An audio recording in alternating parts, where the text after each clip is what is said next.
of Parliament for Port of Spain North, St. Anne's West, the Honourable Stuart Young SC.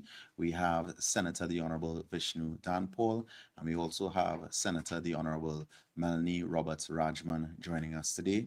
The way we're going to do the press conference today is we are going to have each individual come forth and present, and at the end we'll have the questions. So please remember to take note of your questions, and we thank you again for joining us today, those of you all here with us presently and those of you all online as well. So we'll begin today by welcoming Senator the Honourable Vishnu Dhanpaul.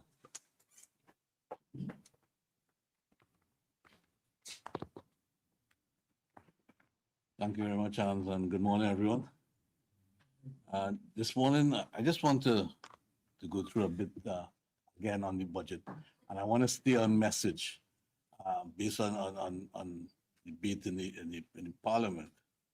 And you know, judging from the standing finance committee's debate in the Parliament, it is obvious that what we've been saying all along is that the budget will be derailed by the first quarter of next year.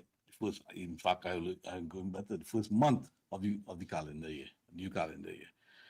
And why would the budget be derailed? I mean, something that I would not like to see. It has happened before. Budgets have been recalibrated after a month, 2 months, okay, and put back out. We have seen many times where ministries have been asked to cut their budget by 10%. And come back to the Ministry of Finance, across the board, 10%. But the budget is essentially based on some very dubious assumptions and some exceedingly creative accounting.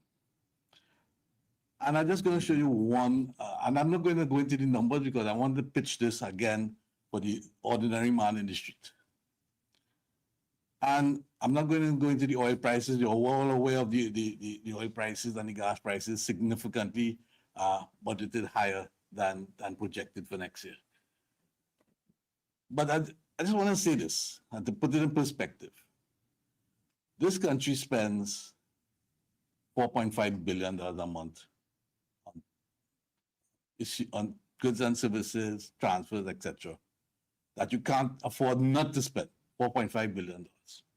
You do a quick mathematics, and that equates to 54 billion a year. You cannot afford not to spend that 54 billion. And I keep saying, I'm staying on message, that's like transfers and subsidies, old age pensions, public assistance grant, etc., etc., debt service, all the direct charges on the exchequer. You can't afford not to spend on that. So we are locked in at $54 billion a year. The budget has projected revenue $55 billion. You understand what's the problem there? And with a $20 difference in the projected price of oil and the international projected price of oil, a $20 difference, US dollar difference. So you understand you don't have a lot of margin for error. So what is going to happen starting from this month, which is what we call, November is what we call a dry month at the Ministry of Finance. Starting from this month, the government is going to be cash strapped. The cash flow, they're going to have a cash flow problem starting from November. Okay? And you're going to see it. And there's a reason why public servants won't be paid on time, etc., etc. Cash flow issues, and it's going to just continue into the new fiscal year. So, one of the reasons why most people would suspect that the government inflated the oil price assumption. And although we're not really an oil province any longer, Stuart Young MP will tell you that we're more a gas province. But however, the price of oil still has a tremendous impact on total revenue. One of the basic assumptions is that the government wants access to the Heritage and Civilization Fund. And to do that, obviously, you inflate the projected price of oil as against what you expect to get from actual. And that triggers the withdrawal rules of the Heritage and Civilization Fund. Similarly, on the expenditure assumptions, as I said earlier, mandatory expenditure is $54 billion. But surprisingly, given all the discussions during the campaign, etc., and during the budget debate about having new revenue sources, etc., remember what the question? Where are you going to get the money from? And they mentioned, the government mentioned, well, you know, we're going to get new revenue sources. However, when you have a PSIP of only $4.1 billion, a little above 4% of your GDP, there's not much you can do. And because your public sector investment program is where you generate your economic growth, you generate your investment activity. This is where you expect your economic growth to take place. But your 4.1 billion cannot generate the additional revenue in the non-energy sector that the government is projecting. And I want to say a bit on the deficit, which is one of the most deceptive deficits I've ever seen in all my career at the Ministry of Finance. Not many years, just about 30 something. At 3.8 billion, or 2.17% of GDP. But it is more obvious not for what it includes, but what it doesn't include. And here what it does not include, that deficit. It doesn't include back pay of 10% for public servants. Does not include. It does not include the addition to recurrent expenditure when you pay the additional 10%. You see, that 4.5 billion I said that must be paid every month, it goes up by 200 million automatically from the time you make that 10% salary increase. Let me make it clear.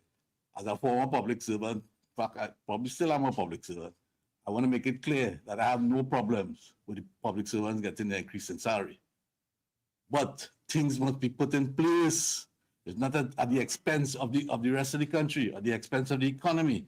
I'm all for public servants getting increased. In fact, last time when they got the 14%, I negotiated the 14%. So it's not a matter of I am against public servants. I also used to be a member of the PSC. Right? So I cannot be accused of that. So firstly, as I said, it doesn't include the back pay, it doesn't include the current expenditure for the salary increase. And for some inexplicable reason, I want you all to go and check. I said it during my debate. On page 110 of the draft estimates of head 19, you'll see a figure there, 7.675 billion. Last year, it was 12. That's debt servicing. And the previous year, it was 12. How could it fall so drastically by $5 billion in the face of an increasing debt stock? If your debt stock is increasing, your debt servicing must increase. And then, this is a figure that a lot of ministers of finance like to forget. And again, I'm giving the page on page 5, or the estimates of revenue. Okay? There's a figure there for VAT of $8.2 billion. That figure for VAT is not a net figure. It doesn't include arrears of $7.9 billion. Okay, so all of that is part of the deficit. And you know what it does not include also? That deficit does not include the employer's contribution to NIS. Not that additional that is going to come in into 2026, the 45% at the end of 2027, or at the beginning of 2027, I should say. And a bit on the financing. I want to direct you to page 67 of the estimates of revenue. I'm sure you'll be familiar with the estimates of revenue, what we call the yellow book, right? And the first thing is, why would we have a deficit? Why would the minister be projected a deficit of $3.8 billion and a financing of almost $19 billion? Go to page 67, you see there, black and white. Domestic financing, $8.1 billion. External financing, $10.8. Why are you projecting $19 billion in financing for a deficit of $3.8 billion? That's the question. Is that creative accounting? Or is the true deficit really $19 billion? But you see, while that may be hidden nicely in the estimates, you can't hide from Standard & Poor's. You cannot hide from Moody's. Those guys calculated that already. Okay, they understand the books. You can't hide it from the Article 4 consultation of the IMF. You can't. And this is where the budget will be derailed. And as I said, I've seen a budget derail in the first quarter of the fiscal year. I've seen it being derailed in the second quarter of the fiscal year. And everything had to be recalibrated. So how they plan on how does the government plan on financing this deficit? Well, they'll have to come back to Parliament because we are approaching the limit or borrowing limit, and they lost all the headroom that they had between how much they could borrow and the limit of the legislated limit. So you can expect the government to come back to Parliament by about December for the latest, to ask for additional spending limit. And what is going to happen? From the time that amendment is introduced to increase the borrowing limit, downgrade. All right? Immediate downgrade from Standard & Poor's and Moody's. And the next thing that, for some inexplicable reason, I keep mentioning it all the time, but I don't know if the minister is worried about it. I don't know if the governing central bank is worried about it. I am certainly worried about it. I've been worried about it for a long time because it's given me a lot of sleepless nights at the Ministry of Finance. Are you aware that we have an exchequer account that is in deficit by $50 billion? In other words, the minister cannot do anything with fiscal policy until that $50 billion is paid down. He cannot do anything with a lot of the accounts in that cash balances at the central bank have been mortgaged to this thing called the overdraft facility at the central bank. And it has built up over the years. Since 2009. Every time you run a fiscal deficit, that number builds up. The only way you could pay it down or pay it back is that you have to run fiscal surpluses to pay back into the central bank. For some strange reason, I'm not getting any feedback on that. That's $50 billion. That is stifling fiscal policy. Can't do a thing about it. I'm not seeing it in the press. I'm not hearing about it in Parliament. I'm not hearing about it from the minister. I'm not hearing about it from the Honorable Prime Minister. So I don't know if, and you know what? You're not going to wake up one day and that $50 billion is just going to disappear. So I just want to look quickly now at just some of the, and they've been well ventilated in public, some of the fiscal measures, and try and put a stop to some of the confusion that's going on. A levy on the assets of commercial banks. Come on, folks. Commercial banks are already faced with a 35% corporation tax and a 6% insurance premium tax for the insurance companies. Obviously, that's going to be passed on to the consumer. I heard the minister saying something about, well, you know, change banks. If it's been passed on, if the fees have been passed on, you change banks. And interfere in banks, especially Republic and First Citizens. But the minister would not like to see a run on a bank. They don't want to see a run on a bank as a Minister of Finance.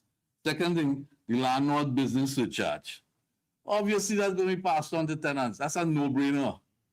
And the minister's response, move. Get rent somewhere else. It's going to be passed on to all tenants. The electricity surcharge. You know what's critical about this one? One of the main competitive advantages that we had in the Caribbean is on our for our manufacturing sector is that we had the input cost of electricity was so low that gave us such a large competitive advantage. And it's very possible that this electricity surcharge will eat into that competitive advantage. And will also be passed on the consumer. Just quickly on a few others. And this one is the one that my pet peeve, the NIF3, the National Investment Fund. When the National Investment Fund first came out, you remember the Honorable Prime Minister saying that it was a Ponzi scheme? All of a sudden, there's a NIF3 in this government's budget. Where did that come from? Where does Ponzi scheme come from? And the second thing is the agricultural incentives. Those agricultural incentives in the budget were already there. The agricultural sector is the most incentivized sector in Trinidad and Tobago. Go and check for yourself. The importation of foreign used cars, another pet peeve of mine. And you're importing older vehicles into the country. This is, and just the previous week before the budget, the minister is complaining about how he had to drive from Hyderabad or something like that. And it was affecting productivity in the country with your level of traffic. But now you're importing older vehicles into the country. This country brings on about 30,000 vehicles every year onto the road network. But there's no net impact because vehicles are not coming off the network. And as I said in Parliament, I'm going to give people a suggestion to become very rich very quickly, start a car crushing industry. So you can get cars off the street. We don't have that. There's no net impact. 30,000 vehicles a year. So just quickly, as I conclude, the budget has been silent on a few things. Nowhere to be found. First one, the net international reserves. Do you realize that since April of this year to August, and I'm going to quote the source, the data pack, page 20, the central bank's data pack on page 20, you're going to see end of April, we had 6.2 months of import cover at 5.2 billion US. At the end of August, we had 4.6 months, we had 4.6 billion reserves at 5.4 months of import cover. Where did that 675 million disappear in 5 months? Nothing, we heard nothing about that in the budget. They made a big hullabaloo about the 7% online tax. We're going to remove it. 7% online tax still exists. The debt to GDP ratio, after this budget, the debt to GDP ratio is going to move from its current 83% to well into the 90s. Guaranteed. Well into the 90s. Now, I firmly believe it's not necessarily the size of the debt of our country. Huh? There are many industrialized first world countries that debt to GDP ratios are over 100%. It's just that it's the trajectory of the debt and your ability to repay.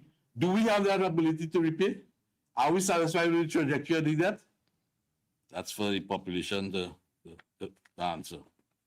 And finally, and again, quoting from the minister's document, the review of the economy, Appendix 5, page 193, you will see a contraction in the economy is projected for the end of 2025. A contraction, first time in 3 years. And one final thing, what about the lowering of the corporation tax promised during the campaign? What happened to that? I heard nothing about the lowering of the corporation tax. So just in conclusion, we are projecting here that the budget going to be recalibrated within the new calendar year due to very, very dubious assumptions. I now pass you back to Hans. Thank you very much, Senator Dhanpaul, for that very comprehensive look into the faults and flaws of the fiscal package for 2025-2026. Up next, we welcome Senator the Honorable Melanie Roberts-Radgman to address some other issues that are in the public sphere presently.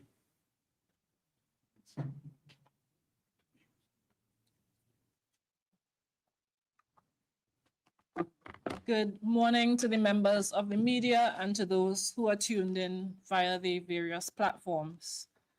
Now, I want to take a look at a few issues pertinent to Tobago, to the island, to the THA, to the people of Tobago, and touch very briefly on the Prime Minister's visit this Tuesday to Tobago. Now, I was invited to sit in the Assembly, and it was indeed a privilege as a Tobagonian, as the Tobagonian senator, to be present in the Assembly legislature. And as a Tobagonian, of course, I want the absolute best for my island and for my people and for the institutions that govern our development and our operations on the island.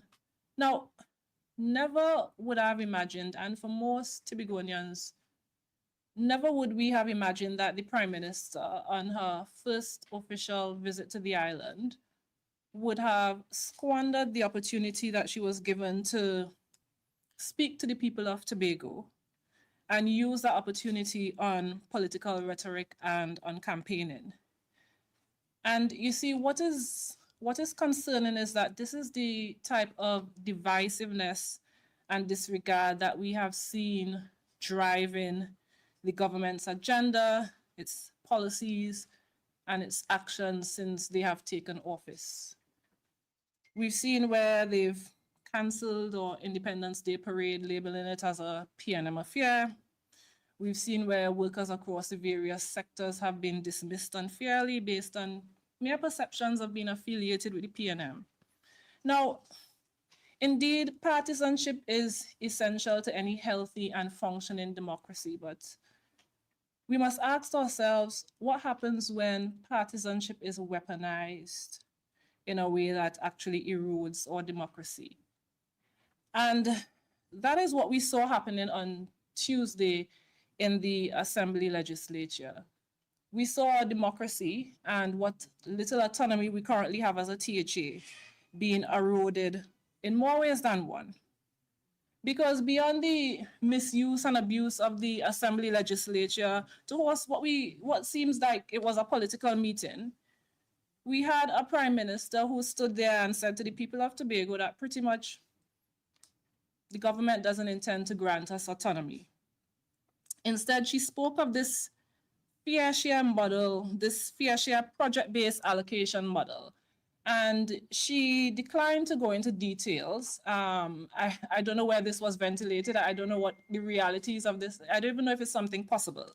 It seems like all the years of effort, all the advocacy, all the input from brilliant, talented Tobagonians and Trinidadians alike into bringing Tobago further towards autonomy. All these efforts have been discarded and disregarded. And instead, now we're being offered some sort of subjective and seemingly impulsive, shady sort of arrangement that pretty much hinges on the good graces of whoever is in government, in central government at any given time.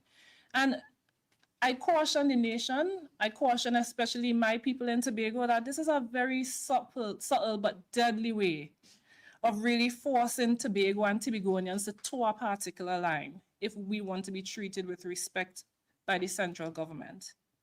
It seems as if the UNC have their way, Tobago will be stripped of even the little protections that we currently have by means of the DRC's 2000 recommendation.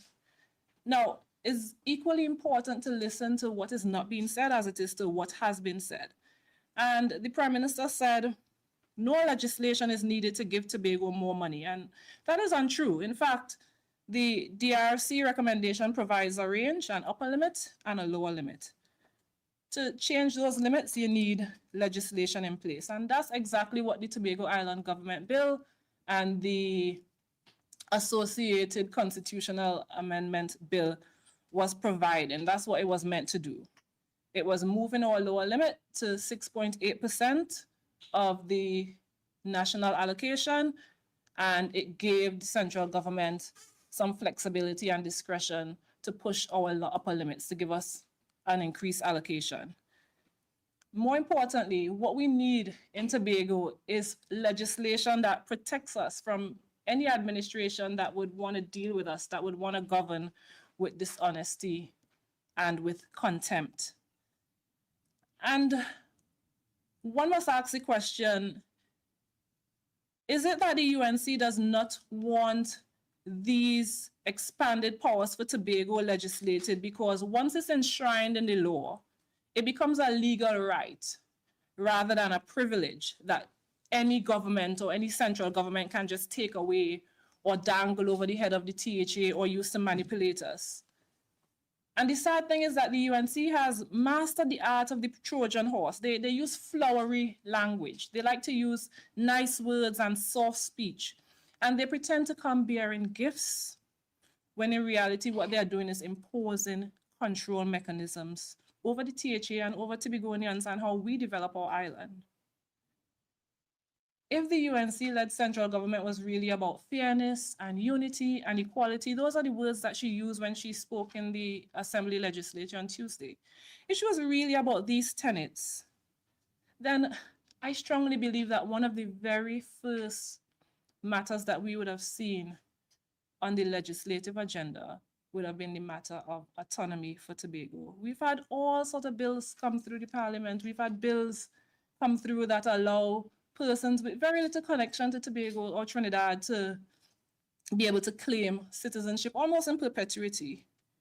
Yet, legislation that will guarantee us greater autonomy in Tobago to handle our affairs, to legislate on our own behalf, to take care of the little nuances that we have there, but that might not always come to the attention of the central government, to ensure that we got an increased allocation. We've seen where there's no mention of any such legislation being brought to the parliament. And for me, for many of us in Tobago, that's quite concerning. It's highly, highly disappointing. I know as a fact that many Tobagonians across the political divide expected that on Tuesday, we would have heard something about autonomy for Tobago. It's disappointing and it's disrespectful to know that nothing about that was mentioned. And while we're on the topic about fairness to Tobago, because during the political campaign that happened, the campaign meeting that happened at the Assembly legislature, some very unfair, unfounded, and false accusations were made that the People's National Movement, especially when they're in central government, do not care about the people of Tobago. I'm a Tobagonian. I was born in Tobago. I was raised in Tobago. And I will die in Tobago. And I can stand here very proudly and say to this room and to the people of Trinidad and Tobago that the People's National Movement has always collaborated with the THA, with the people of Tobago, and has always ensured that they demonstrate a firm commitment to the people of Tobago in the way that they operate. And the proof of the pudding is in the eating. So I'll give a few examples. Let me start from Tobago East and then come all the way down to Tobago West. In the East, under a PNM-led central government, we would have seen, what should I call it? An era of development, maybe that's what I can call it, of excitement and of development. We saw brand new Roxborough Hospital, state of the art. Is an excellent hospital. It's a beauty to behold.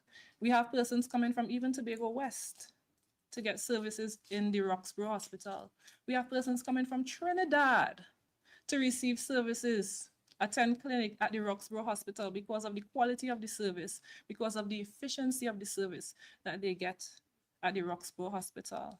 The staff there, they're well trained, they're courteous, and Tobagonians are all, we're proud, we're very happy of our Roxborough Hospital delivered by the People's National Movement. We have the Roxborough Fire Station, services Tobago East and the North Side, where I'm from in Tobago. We have the Roxborough Police Station as well, also redeveloped by the People's National Movement. Now, we have the Speyside Secondary School, we have the Mason Hall High School, we have the Goodwood High School as well, all delivered by the People's National Movement. Now, let me move down to the west. We have the Shervan Police Station down on Shervan Road, again, state-of-the-art, well-functioning, well-staffed police station. We have the Cove Estate, which houses the Cove Industrial Hub, and that allows for economic diversification. That's where our manufacturing sectors, where it operates. Down there, we also have the dual-powered electricity generation plant at Cove. Now, for us in Tobago, at one time, we used to have electricity issues. That's something that we know. That was our reality functioning in Tobago. That is something of the past. We have a very steady supply of electricity in Tobago. We have a very reliable supply of electricity in Tobago. As a matter of fact, when electricity goes now, people are shocked. They're like, wait, what's happening? Because it's such a rare occurrence to see electricity going down in Tobago. We have the landing of a $1 billion natural gas pipeline and natural gas processing facilities that was done in collaboration with the NGC, also in the West, Tobago West. All right, we have the Scarborough Hospital functioning, some mismanagement under the current administration in TPP, but nonetheless, we have the hospital there, and soon enough that will be fixed. We have our fast ferries.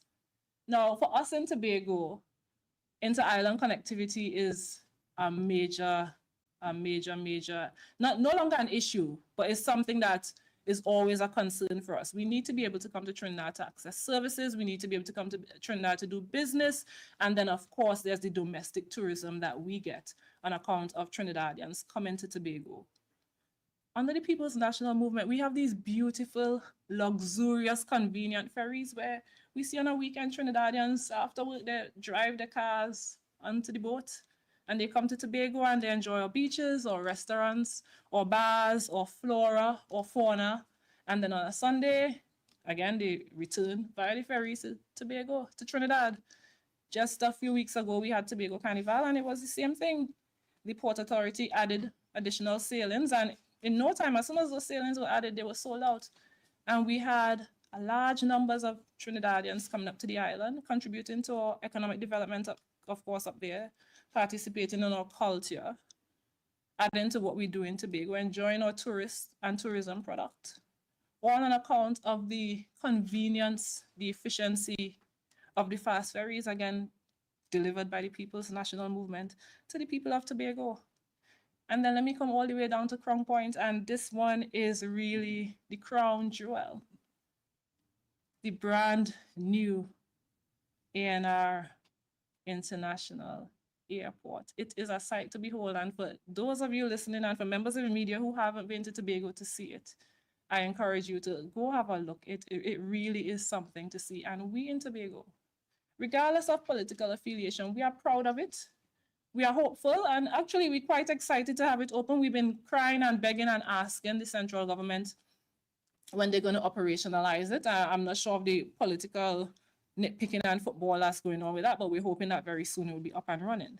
So these are just a few of the major developments, and there are many, many to name. We could sit here for maybe weeks if we were supposed to really list out, but I just wanted to name a few of the major commitments, collaborations that we have seen happening between a PNM-led central government and the Tobago House of Assembly. And these collaborations happen regardless of who was in power in the THA, might I add. It was done for the people of Tobago in our best interest to ensure that our island functioned in an efficient and effective manner.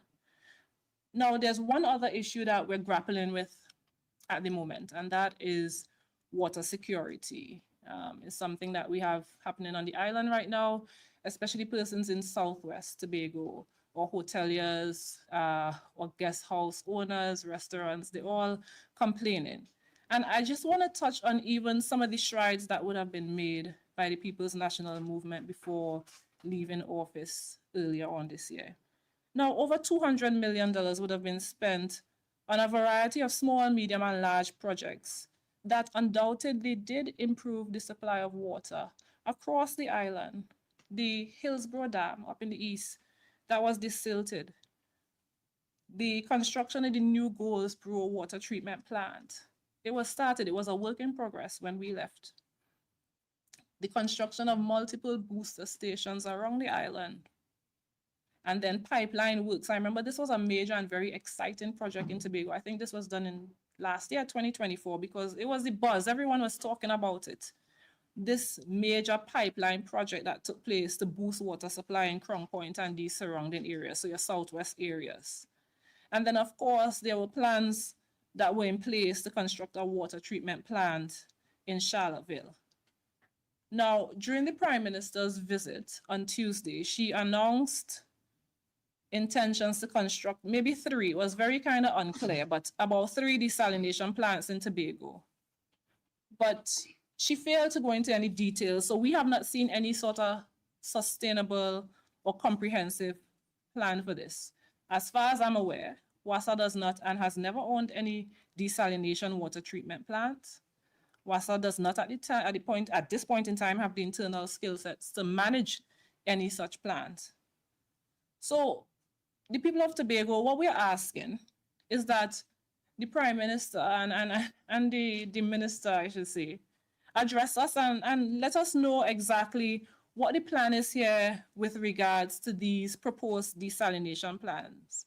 Is it that Tobago is going to become caught up in some debt spiral where the government, similar to what exists in Trinidad right now, where the state uses these take or pay contracts and purchases water that can't even be funded properly by the private operators that are operating in Trinidad right now? Is that the same model that's going to be brought to Tobago? Is it that you're going to be increasing water rates in order to pay for this? We just need some details. What is happening here? Now, I would say this also. If the government really cares about our development, and this is one of our major issues, and it really shouldn't be used to play political football. It should be something that is addressed and addressed very quickly. I would propose that the UNC-led central government continue with the plans that were already in place. They are sound plans, they are sustainable plans, and they are plans that can bear fruit. I would urge them, I would encourage them to continue to execute these plans in a sustainable manner without burdening taxpayers any further, without going into any sort of further debt, and without mortgaging the future of our children. Now, in closing, let me reiterate this. Tobago has always been a priority for the People's National Movement. The evidence is there. Just come around Tobago, look around, and you will see it. The PNM's commitment to the people of Tobago goes beyond the silly song bites and the low jabs and, you know, the nice empty flowery talk. We have delivered well, we have delivered consistently, and we have delivered sustainably. And actually, we have delivered responsibly. And whether in government or in opposition, rest assured that we, the People's National Movement, will continue to safeguard the well-being of the people of Tobago, of my people. Thank you for your time. Thank you very much, Senator Roberts-Radgman. Once again, just a reminder, we ask you all to hold your questions till after the final speaker is finished. We'll have a mic passed around, and just so we can ensure that members of the viewing public can actually hear your questions, we ask that each of our guests here today, or reporters, ask the question on mic. Up next, we welcome the Member of Parliament for Port of Spain North, St. Anne's West. Please welcome Stuart Young, SC.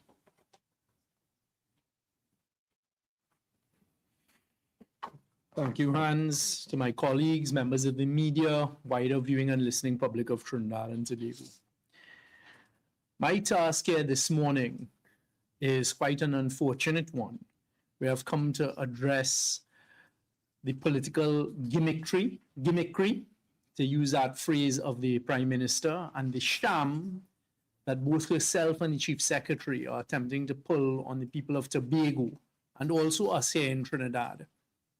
And it is the recent theatrics that took place, unfortunately, in the Tobago House of Assembly this week with the handing over of an alleged export license for aggregate product from the Studley Park quarry. The first thing I'd like to discuss with Trinidad and Tobago is the importance of aggregate and how aggregate is necessary for our road rehabilitation, the road construction, also the production of concrete in Trinidad and Tobago. We, over the past few years, have been attempting to do a lot of road rehabilitation. We all know it. We all experience the potholes daily throughout Trinidad and also Tobago. In fact, right now in Tobago, along the major highway, the Claude Noel Highway, there are areas that require immediate emergency work and rehabilitation.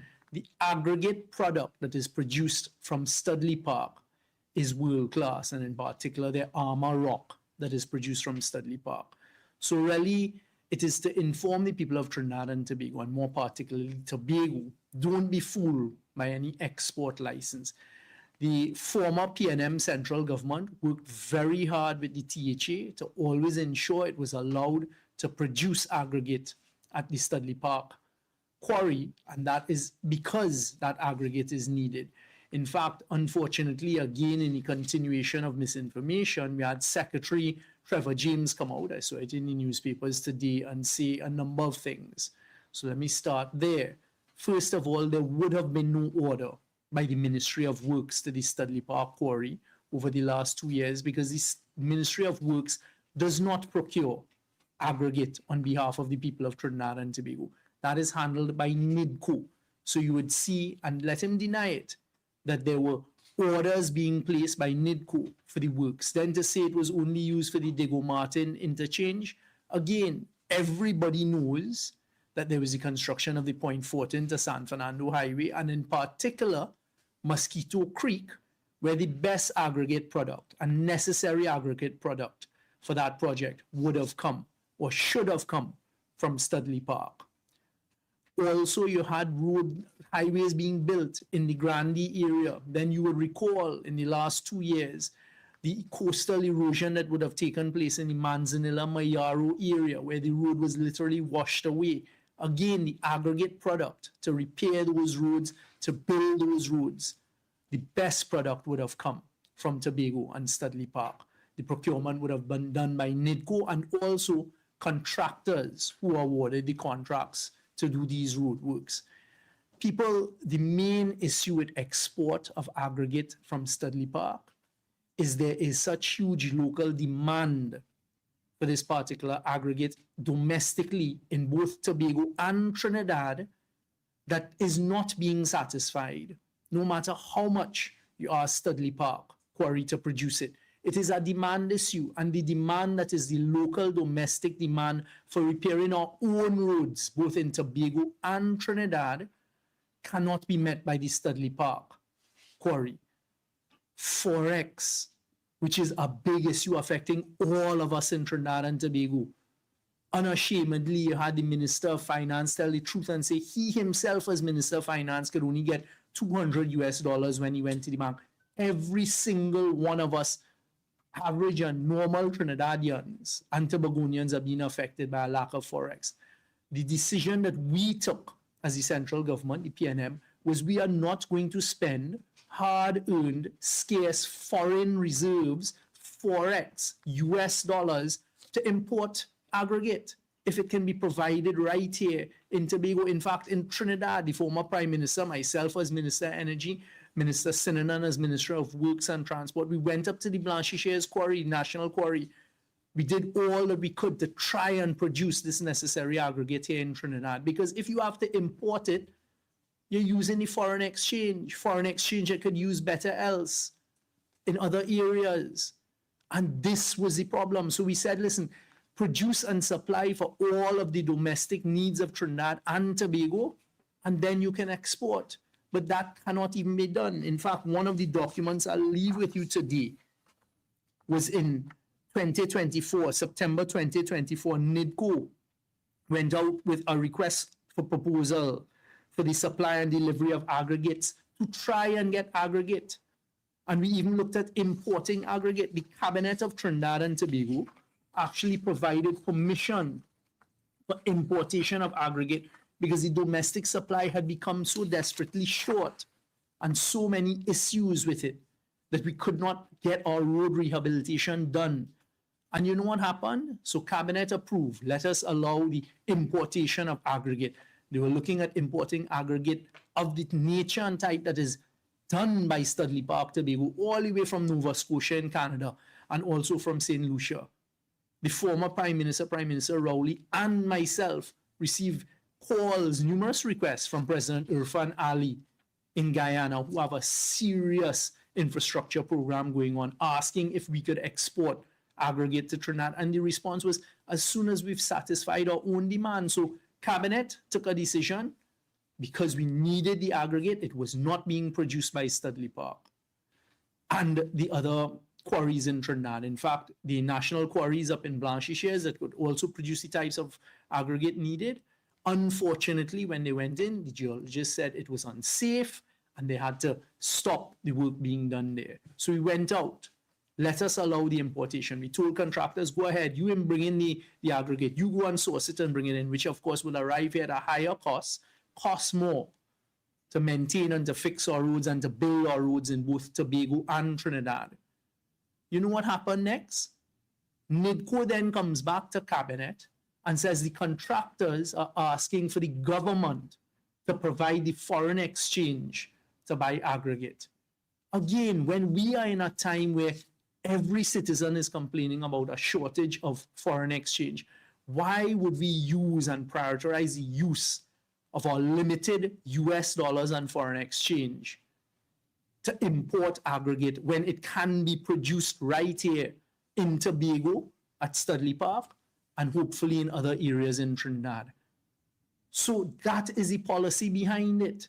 So don't be fooled now that, oh, you have an export license. So what is going to happen now? And I'm asking the Prime Minister, the Minister of Works and Transport, and all of those responsible. So the limited amount being produced in Tobago at Studley Park is now going to be exported. Where is the aggregate that we need going to come from? Where is the domestic demand?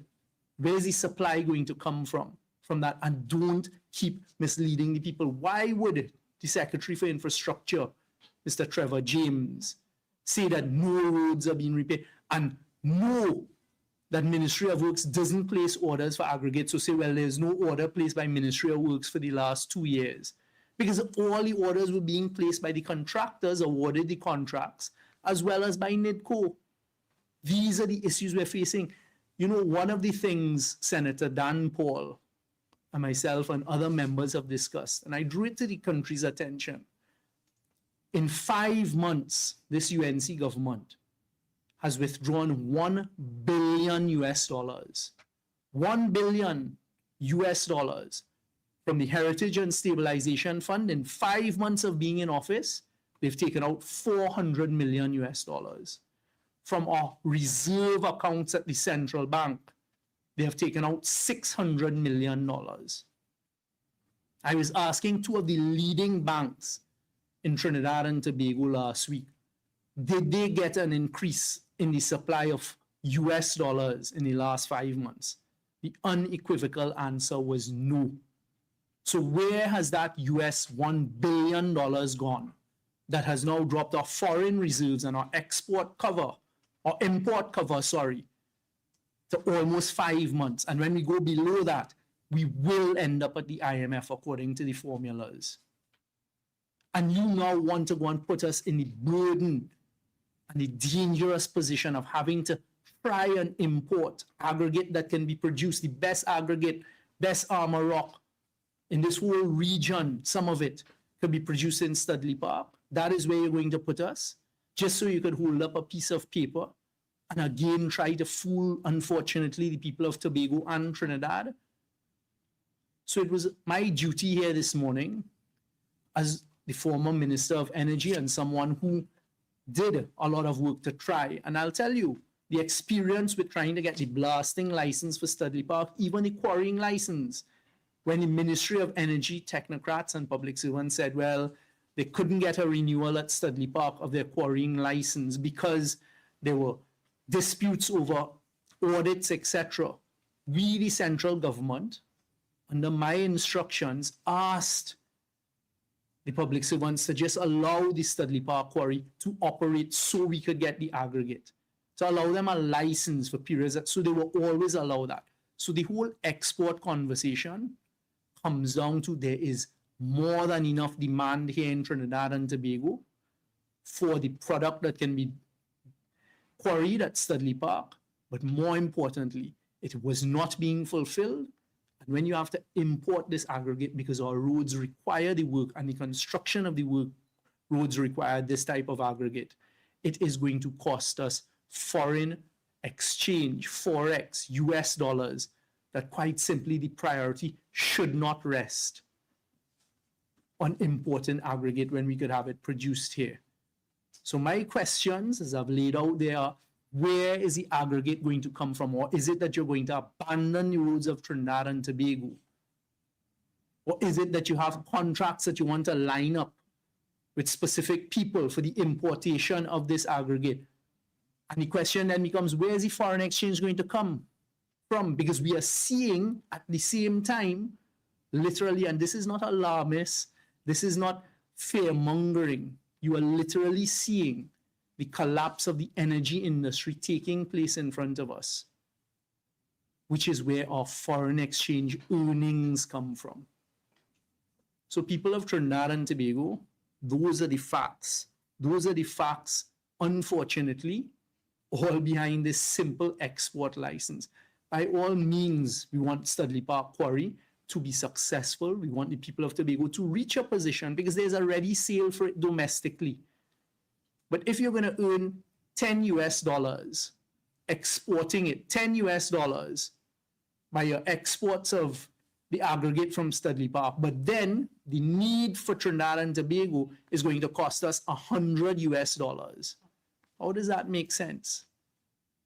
Isn't it better that we supply our own needs, save our foreign exchange, allow the money, the inflows of money to Studley Park? And the last thing I'll say is, it is a fact that the last PNM central government did everything it could to assist Studley Park, whether it be for blasting licenses, whether it be for their quarry license. The sticking point may have been an export license, but only on the basis that I've just outlined to you, that there is more demand here in Trinidad and Tobago that could not be satisfied. You didn't want to use your foreign exchange to import something that you could produce right here. And there's an embarrassing story that when the former Prime Minister and Minister of Works, Prime Minister Rowley and Minister Sinanan, were going to visit Studley Park to see how they could help to increase production. Unfortunately, instructions came from above at the THA not to allow the Prime Minister of Trinidad and Tobago, the Minister of Works for Trinidad and Tobago, access to the Studley Park Quarry. So the plea is, please do what is best for the island of Tobago and the island of Trinidad and the nation of Trinidad and Tobago. Stop trying to fool the people. Stop. Where has $1 billion gone? That is a question, is as unanswered, as is the question, no matter how many times it's asked, how many times I ask it, did NGC win the arbitration against SIS for the Beetham wastewater plant? What is the award? What are you doing about radio silence? I expect radio silence here.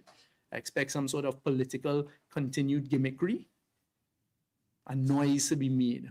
But people of Trinidad and Tobago, let it not be said that we did not come to you with the facts that are undisputable, as well as the dangers that lie ahead, especially with our foreign exchange. If our import cover falls any lower, the formulas, the international financial formulas dictate out of our control that we are going to end up in an IMF program. Is it that we're going to use our hard-earned, increasingly scarce US foreign exchange to import rocks to Trinidad and Tobago when we can produce these same rocks and aggregate right here in Trinidad and Tobago? So that is what I wanted to come and provide you with the facts, for you now to be armed with the truth and the facts, and for you to make your decisions. Thank you.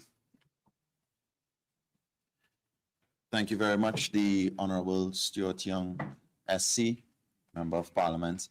Ladies and gentlemen, members of the media, we'll now have your questions. Just raise your hand and indicate, and I'll have the microphone sent to you and you can ask your question. We start with Ria Tate, Express. Do you think that? Please identify which one of the Oh, members. you identified me. Okay. Which one of the three Oh, members you would like to ask the question? okay.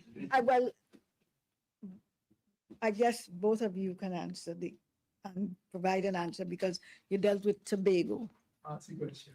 Yes. I know that you have put out some constraints that the last government had with respect to some of the issues, like the aggregate at Studley Park and so on. But the Prime Minister had other things, like she has a localized police force. She talked about there's another thing at a project, she said the PNM stopped that was being funded by the IDB. So that there is a perception that the PNM was unable to do things in 9 years that the government is able to do in 5. And 5 months. what do you feel? How do you feel about that? And do you think it also will affect the parties, have a political impact on the party in the THA election? Thank you very much for those questions, Ria. I'll start with the police force. The police force is something that we were looking at. I can speak to it as former Minister of National Security, but also as a member of the National Security Council and former Prime Minister. It is something we looked at. We had actually asked, so they will find, and I'm sure this is nothing that they have said is new, and you've accepted that in your build-up, that the PNM couldn't do this, etc. But that's simply not true. We had requested the Attorney General to provide an advice. In fact, we had said, let us find a way, the same way you have the municipal police for corporations, for the Tobago, the island of Tobago, so they may have almost autonomous police service. Of course, things in Tobago are different. It's not a municipal corporation. We wanted to make sure it was getting it right. So I wait to see what it is that the Prime Minister and her people produce coming out of that. That is nothing new. It is something that we had committed to doing. I believe former Prime Minister Rowley had committed to doing that. With respect to the other areas, what was the other one that you said? Is it the something park, pardon me? Yeah. Right. So the IDB loan, again, yes, the PNM had been working with the IDB. If you know the process for IDB loans, it takes some time. You have to go through a process. There have to be all sorts of feasibilities, etc. And that money may have been identified at the time the money was identified, I believe, for the building of infrastructure for housing project. But again, it comes down to prioritization and what is done. So that is of no moment. And again, it is unfortunately the current government trying to portray, and as you use the word at the beginning, the perception. They're trying to change the perception that nothing was being done. My senatorial colleague, my senatorial colleague from Tobago listed a whole series of infrastructural projects that influence day-to-day life that was done by the last administration. And one thing I'd like to say is we are committed to getting things done as a PNM. It is about implementation. It is not about old talk. So to identify money that was sitting in account from the IDB for a specific project and say, oh, we're going to do it now. The PNM wasn't suppressing that. There are a number of prioritized needs, etc. And it is how do you prioritize that? The same thing with the police force. That is something that was already being done. Do you think it will still have an impact?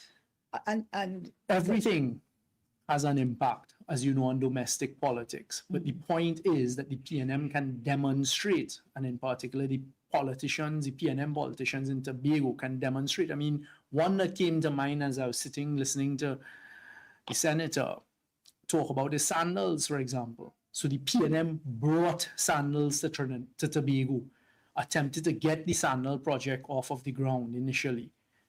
For one reason or the other, it did not happen because of the noise. The Stuarts picked it up and left. They went where? Ask Ralph Gonzalez, who's now going into an election on the 27th of this month. Open the sandals in St. Vincent and Grenadines that is oversubscribed. That could have been Tobago. And now going to do a beaches. We had negotiated for sandals, beaches, and a Greg Norman golf course. One of the things that I did as Prime Minister is brought them back to Tobago, sat down with all of the stakeholders. You see what is being done. It's not about, as you put it, flowery language and words like that. So we wait to see. Everything will impact the politics, but the PNM delivers, as you can see with what has been done. Right, but what about to the imagery of the Prime Minister visiting the schools and the children hugging her? We've never seen that kind of. That is not quite true. I mean, one thing that they seem to do good is, as you say, the imagery. What about the imagery last week, Friday, when the whole country was in a heightened state of alert? All of us, we're not stupid people, all of us were concerned. I was concerned because I had to go to Parliament to debate an extension of a state of emergency. We are seeing international media. You turn on to any international media house, your colleagues away. Trinidad and Tobago was highlighted as part of the story between the geopolitical crisis between Venezuela and the United States. We have never experienced in our lifetime a war, especially with the type of equipment that is available now. That is real. What did we get from the, what was the word that you use? The imagery. We got a chairman of the National Security Council alighting from vehicle. I don't know nothing about that, holding up a phone. I ain't get no message about that. You felt any better? Yeah, but Also, the Minister of Defense and all these types of things. So I am not interested in imagery. It is reality. Up to now, we haven't been addressed on it. And then debacle on Monday morning of the Minister of Defense coming and say, well, I have to brief the Prime Minister as the Chairman of National Security Monday morning after Friday and the whole weekend about why the Defense Force was called back to base and why the police service cancelled or leave. Well, we've now had the Commissioner of Police take responsibility for that, but we still haven't been provided with any answers. So my advice, respectfully, to the population, Ria, is people stop being fooled by imagery. Look at the reality. How is your life affected when you had a panic buying taking place at every grocery? I was getting messages from people in Point Fortin about what was going on down there because they are worried, in particular on the southwestern coast. Minister Young, Jen Sullivan, Guardian Media. Studley Park, is it possible that the needs of both local and international demand could be met? And if there is a ramping up of production, can that be done? The answer to that is, can it be done? I hope it can be done. The answer must be yes. If you get enough production going, but there is a huge domestic demand. The truth is, and the facts are, the domestic demand was not able to be satisfied, so therefore there was no export. Can it be done?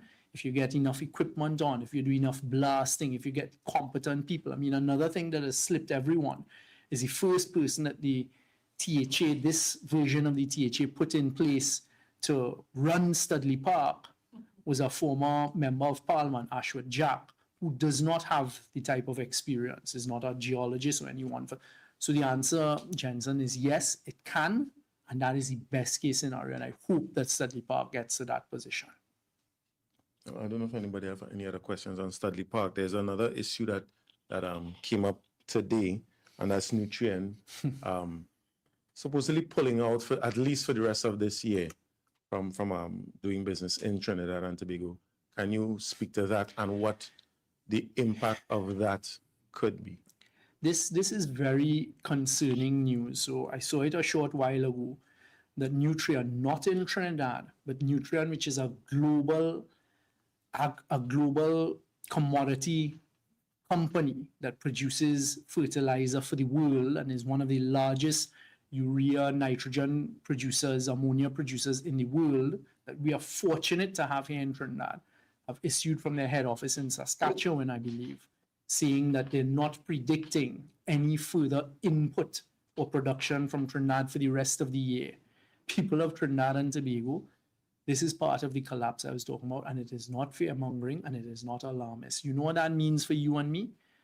No revenue, because we derive huge amounts of US foreign exchange, as well as revenue, as well as jobs from the Nutrien plant, which is the largest set of plants in Trinidad, is the Nutrien set. Now, other producers will now get the gas, I assume, that was going to be directed to Nutrien. But that does not augur well for us, because it's all about relationships. I remember one of the first crises we had to deal with was with Methanex back in 2016, when they sent to run the Trinidad operations a person whose global claim to fame was he worked for Methanex. He was sent to Chile to pack up the plants from Chile and take them out of Chile. And he was now being sent to Trinidad. And the fear that we had, they were coming to do the same thing in Trinidad. We had to go meet with all of the people, convince them not to do it. if a company like Nutrien is taking that position, it is a huge red flag. It is going to affect us. We're going to have less foreign exchange. We're going to have less revenue. All that Senator Dhanpaul spoke about is going to affect us even more because it means the revenue you're hoping to get from the salaries already being paid late and not on time. It requires intervention, discussions, not threatening and extorting, not a fight about port fees. The port was built as subsidiary infrastructure to assist the plants. One of the advantages Trinidad has with these plants in Point Lisas is that you can manufacture the product and then take it right there very short, as opposed to in trains and all over the country that has to take place in the United States, for example. The port is not meant to be the main earner of revenue. It is the plant. So now those workers who are hoping to be back on plant, all of the secondary workers who are providing assistance, etc., what is going to happen to them between now and Christmas? And the worst thing that can happen to Trinidad is that those plants stay shut. And once you shut down a plant, it is not easy to restart from an engineering point of view. It costs a lot of money. That is now going to affect their spending money for turnarounds in the future and keeping us here. And don't fall into the, what's the word that Rhea used just now, the imagery of a minister of energy stand up and say, well, this plant was closed, that plant was closed over there. The reason some of those plants were closed, and you can check it for yourself, is they are over 30 and 40 years old. They had become inefficient. They had become old. You couldn't spend the money to get them up to current products. Nutrien has spent hundreds of millions of US dollars to make sure their plants are efficient and state of the art. And if those shut down permanently now, we're in some serious trouble. Even to have a plant shut down for a week, it is hundreds of millions of dollars lost. And for them to take that decision in their boardroom away, it is not auguring well for Trinidad. And that has knock-on effects, because the other competitors are now going to be looking and saying, well, boy, if they have shut down, what's going to happen to me next? And what is going to happen with the efficiency and the gas and these types of things? So it's not good. Now, you mentioned the port fees, and that was one of the issues that was raised, that the port fees was a bit too low, and they were trying to increase that. The argument is that the previous government was allowing these companies to more or less take advantage. I'm glad you gave me the opportunity because it's something I've wanted to deal with. Completely untrue. So what you have them trying to do is retroactively go back and extract fees. So that's like you and me, you come into work in the taxi been charging you $10 all along, and one morning they wake up and say, well, you know what, for the last month, I think it should have been $20. So give me the extra 10 for every day you keep. It just doesn't work. That's not the commercial world. And also, as I said, the port fees are not meant to be where you make these huge sums of money. We are so marginal, as you call it in the business, in Trinidad and Tobago, for these companies, because the cost of gas has gone up. The amount of gas being provided has dropped. So they're operating at a really tight margin. The government came and unilaterally increased electricity rates for them because it's industrial and commercial. So that cost goes up. You now want to come and increase port fees and do it retroactively. You are literally running the business out of Trinidad, and there are many places in the world with a lot more gas than we have who are willing and begging plants like that to come to them. So you are literally handing it, taking it from Trinidad and Tobago, handing it to a competitor. This is not a competition in Trinidad and Tobago, it's a global competition where the margins are very, very thin. And you make it increasingly uncompetitive, and add to that the attitude of the government's representatives towards these people who are sitting in boardrooms away, some who may not even be able to identify on a map where Trinidad and Tobago is. It takes nothing from them to take a commercial decision. Say, look, forget Trinidad and Tobago. Bring the plant elsewhere where we will make money. No, there seemed to have been a good relationship between Nutrien and the previous administration. I asked that to ask this. Is the opposition, yourself specifically, willing to lend assistance by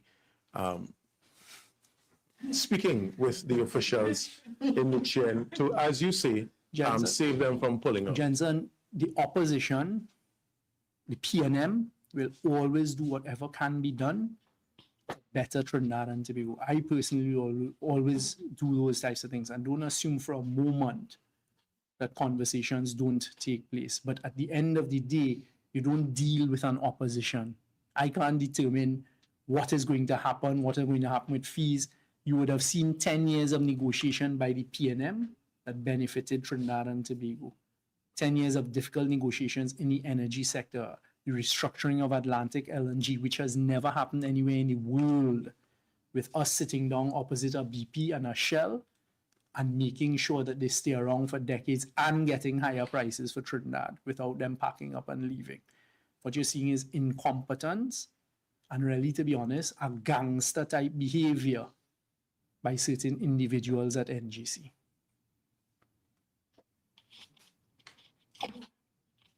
All right. I do not get from the government that all this revenue is being lost, because they are still making promises, you know, to do things that require more money.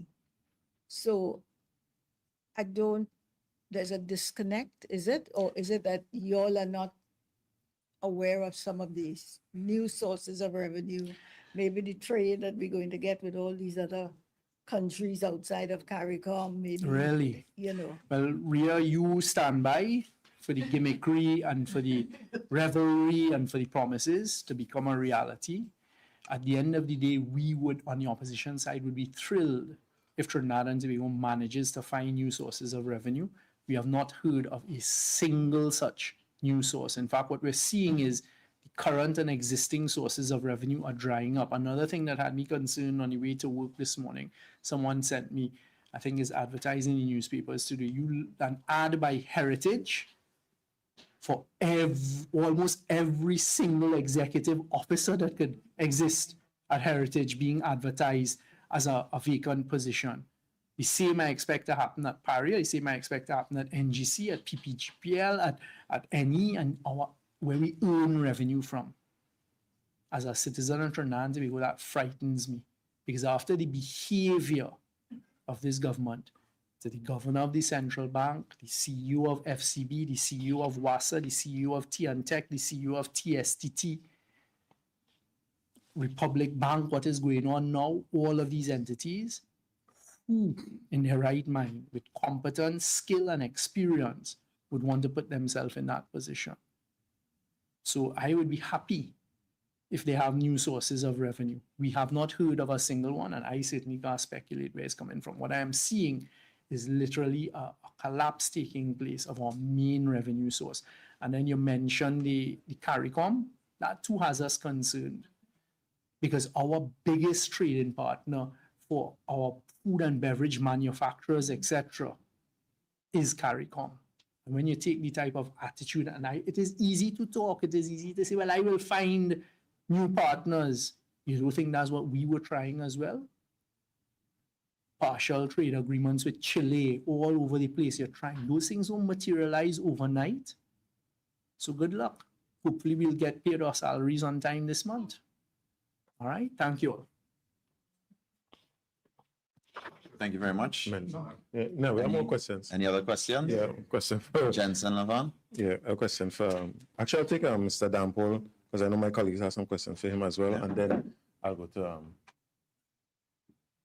Miss Melanie.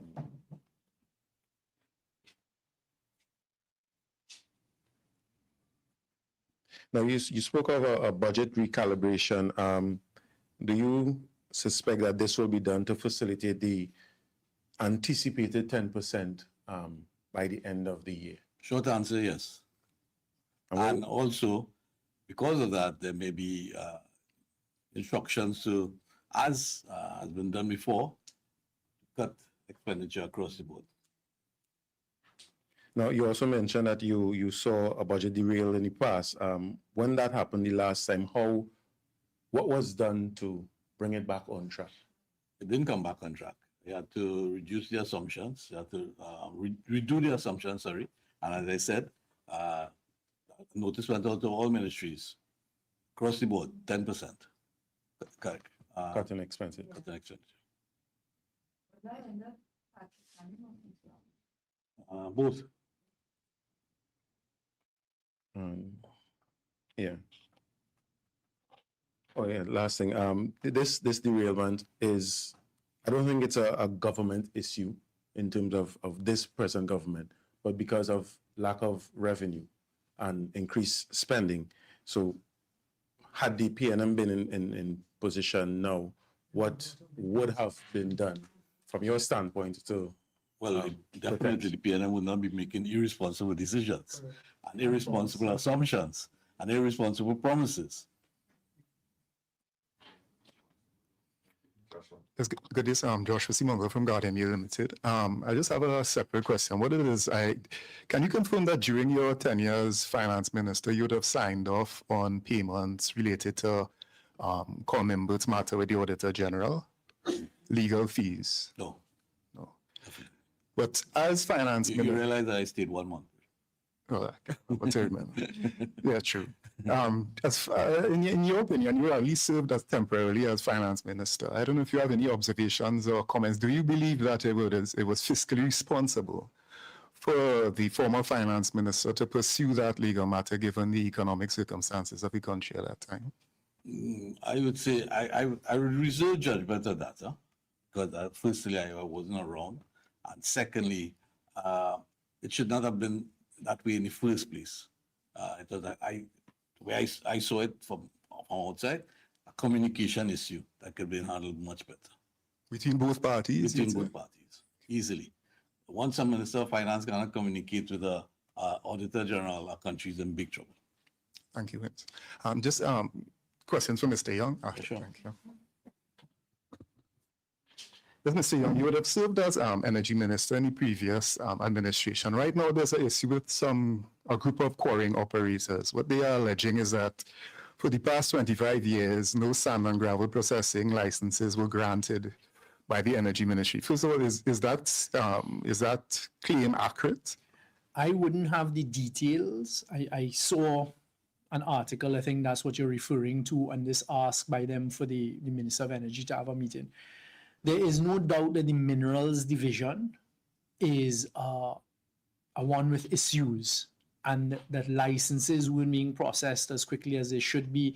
We had produced a number of amendments which were then sent to the LRC committee to try and get them into Parliament to try and modernize the whole system. So, for example, there's an archaic provision in the law that if you put in an application is not processed within, if I remember correctly, 30 or 90 days, it's 90, you have to restart the application. When I was told, I said, but that makes absolutely no sense. Suppose now you say, well, I need this document, I need that document, and it can't be produced in time. Why would you ask people to restart?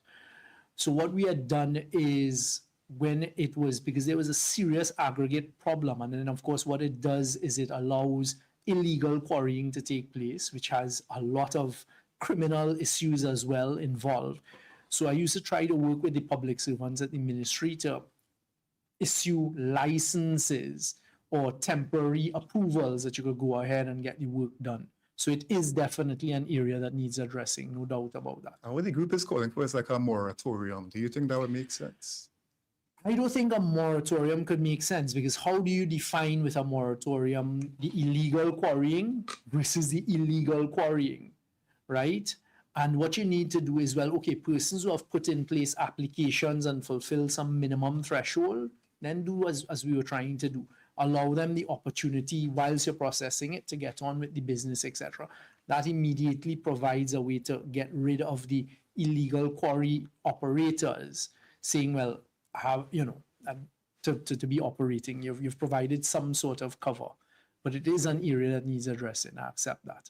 And another thing under the former energy portfolios, there was an American citizen who contacted me. Basically, he has this court matter with Shell, because he is claiming that, you know, there was this incident at Shell that caused them to get cancer. There was this high dosage of benzene that was leaked into the atmosphere, and he was part of a group of people that were exposed to this. But he has this concern, I know it's subject to court, so it's limited comment, but he has this concern that, you know, these contaminants might be leaking out from Beachfield facility from an underground pipe.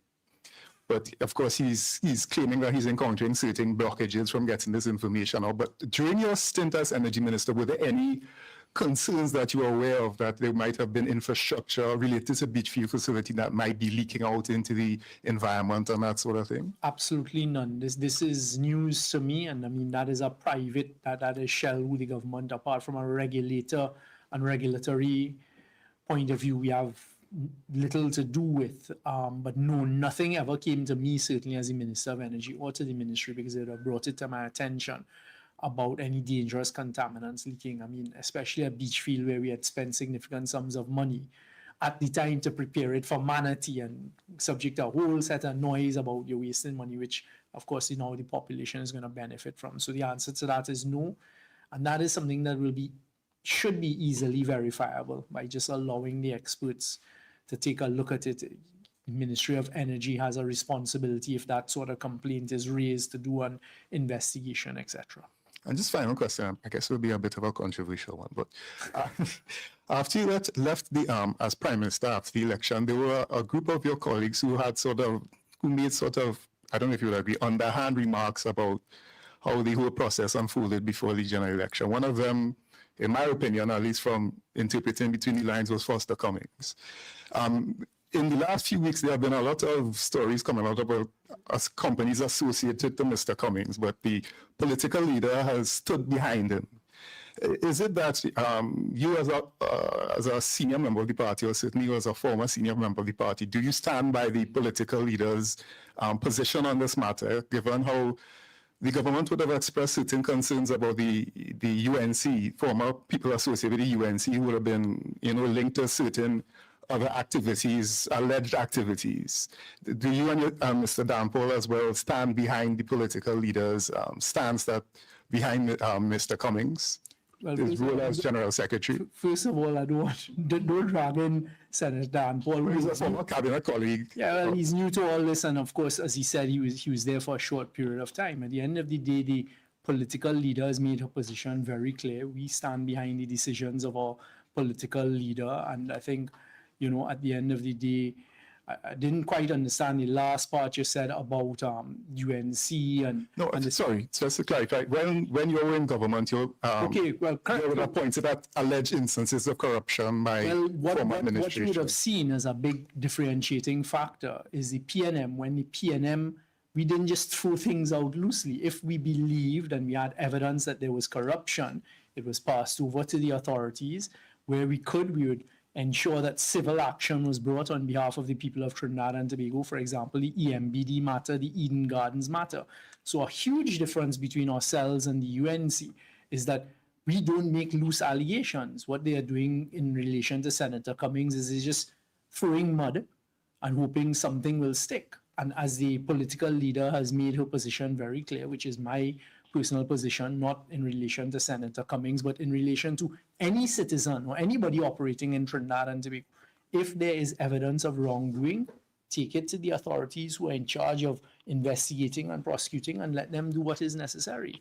But we stand behind the political leader. The political leader is the one who will choose the 6 senators and make these decisions. And that's the position. All right. Thank you all very much. All right, so we're going to take one last question. I know there was a question for Senator Roberts-Radgman, and we'll have Jensen ask that question and then we'll wrap. And then, well, it's a 2-part question, right? And you will be famous for 2 parts. I go ask one part and my colleague will ask the second part.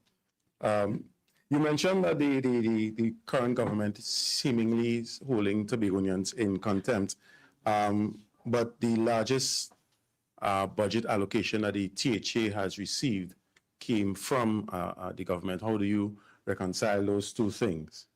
So there's several things, and to not misquote me, Jensen, I didn't use the word contempt. Well, you didn't use it in that context, but you did use it later. All right, that's fine. All right, so let me say this. The first thing is this. In the Senate, I would have dissected in detail Tobago's allocation. So we would have taken a very close look at what the recurrent allocation has been earmarked for. And I would have also demonstrated through various line items that Tobago's development allocation actually decreased. This is the lowest allocation that the TPP-led assembly has actually received since it's been in office. So in terms of that whole question about, remember when I mentioned the flowery language? This is what we have happening here again, the smoke and mirrors, where on the face of it, it looks like, oh yes, this benefits the people of Tobago. But when you really look at the allocation itself, you realize that we have gotten a decreased allocation for development. So what has happened is that our ability to really manage our development agenda has been eroded considerably by virtue of this new budget. You also, what was the second part of your question? Then he didn't. And then you're gonna ask. The chief secretary suggested that given the reports of possible war in the region, that Tobago is a place that people should go and relax, and Tobago appears to be safe from any sort of, threat. So what do you think about that? Is it that Tobagonians are feeling that they are scotch-free and there's no need for worry? That is furthest from the truth. Tobagonians are very concerned. We are actually quite scared. We are not war-type people. We are relaxed, loving type of people. Or fishermen, for instance, are a very vital and core part of our communities. A lot of our communities revolve around fishing. The fishermen are concerned. They have been asking questions. We are yet to hear from the Prime Minister. We haven't heard anything concrete from the Chief Secretary. Tobagonians are worried. They are very, very concerned. When everything unfolded on Friday, I cannot tell you the amount of calls. I was actually in Trinidad when everything unfolded, and the amount of calls I got from people in Tobago, from my family, from colleagues saying, where are you? What is happening? Do you have any kind of information as someone who is in Parliament? Do you know what is happening on our islands? And then, of course, let's be reasonable. Let's look at the proximity between Trinidad and Tobago. Do we really think that if anything was supposed to happen in the region, that Tobago will be spared, that we'll remain unaffected? Further from the truth. Thank you very much, our viewing and listening audience. Thank you very much to the members of the media that came in person to discuss with our colleagues issues affecting us as Trinidad and Tobago. We want to thank Senators Dhanpaul and Roberts-Radgman, as well as MP Stuart Young SC. We thank you so much for viewing and listening from the Office of the Opposition Leader of Trinidad and Tobago.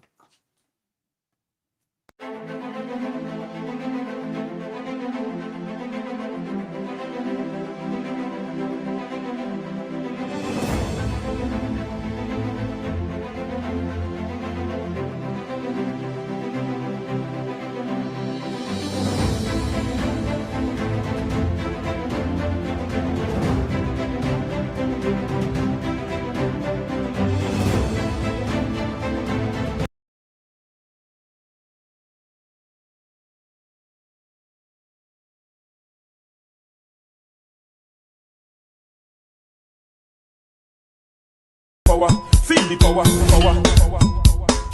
DJ, touch it, bring it, baby. Touch it, bring it, baby. Oh yeah, oh yeah. Somebody touch me, somebody touch me, somebody touch my soul. Yeah. Somebody pray to me, Jesus. Somebody touch my soul. Somebody touch me, somebody touch me, somebody touch my soul. Who, me? While I was praying, pray to me, Jesus. Somebody touch my soul.